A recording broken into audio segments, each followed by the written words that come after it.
Dining table এবং kitchen room. তো চলো, ফার্স্টে আছে এখানে একটা সোফা যেখানে আমি বসেছিলাম। তো চলো এবার দেখান যাক। এবার আছে একটা পর্দা। তো আমি আমাদের বাসার লাইট আছে এটা দেখাই। ফার্স্টে আছে একটা পর্দা, তারপর আছে দেখো কি ইউনিক ইউনিক লাইট। তো রুমেও ছিল,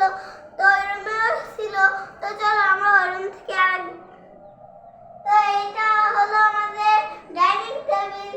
তো দেখো এখানে একটা যেগুলো দিয়ে ঢাকে সেগুলো, আর এখানে আছে একটা জগ, তারপর ফুলদানি, তারপর দুটো বোতল, তারপর কিছু গ্লাস।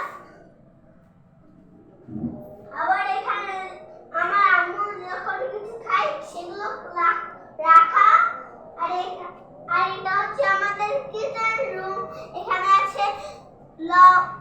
আছে লবণ, ময়দা, তারপর হচ্ছে ব্লেন্ডার, আর এখানে হচ্ছে যে বেলুন, তারপর এখানে কিছু প্লেট, তারপর কড়াই, তারপর রাইস কুকার এগুলো।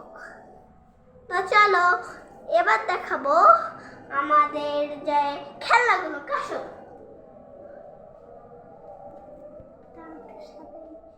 আমি কাটছি।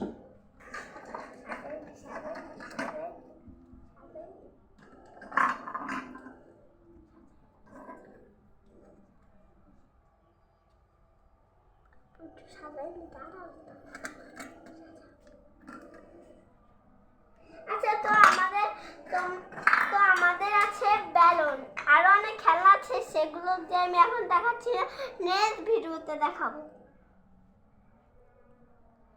তো গাইস এখন আমরা একটু আগিয়ে যাই। তো আমাদের এখানে ওয়ার্ড্রোব আছে। তো গাইস আজকের এই ব্লগটা এখানেই শেষ। তো আমি শুধু বলেছিলাম যে শুধু ডাইনিং টেবিল এবং কিচেন। তো bye bye, see you guys.